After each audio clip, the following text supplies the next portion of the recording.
A few weeks back, we watched the Yazidis fleeing to the mountains, and there was even talk of some people throwing their children over so as not to be kidnapped by ISIS terrorists.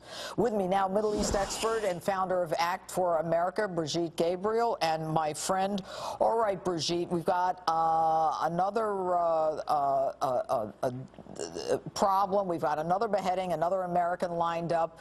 But even worse, there are some teenage girls who escaped from ISIS who are now speaking out. What are they saying about how they were treated when they were kidnapped by ISIS? Although, by the way, nothing could be worse than a beheading. I misspoke there. They are talking of horrific stories of treatment of torture and rape and abuse and starvation.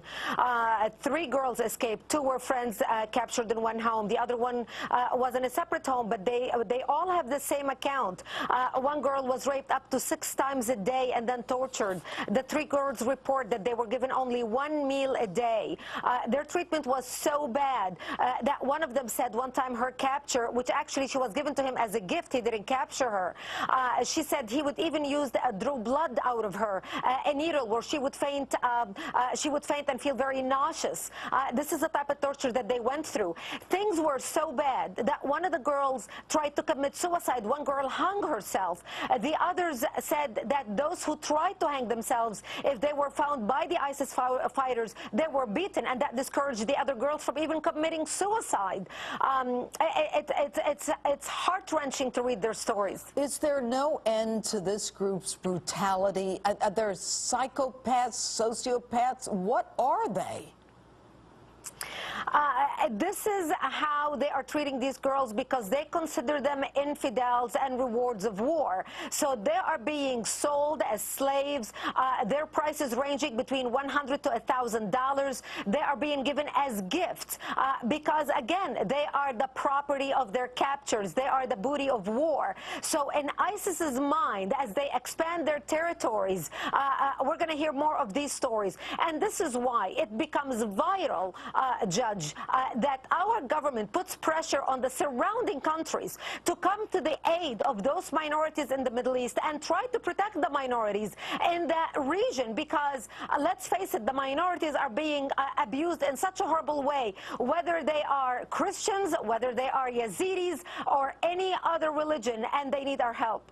Well, if they're being beaten to try to prevent them from trying to commit suicide, as you say 1 girl actually did, how is it that one of these girls was able to get out so that she could tell us this story?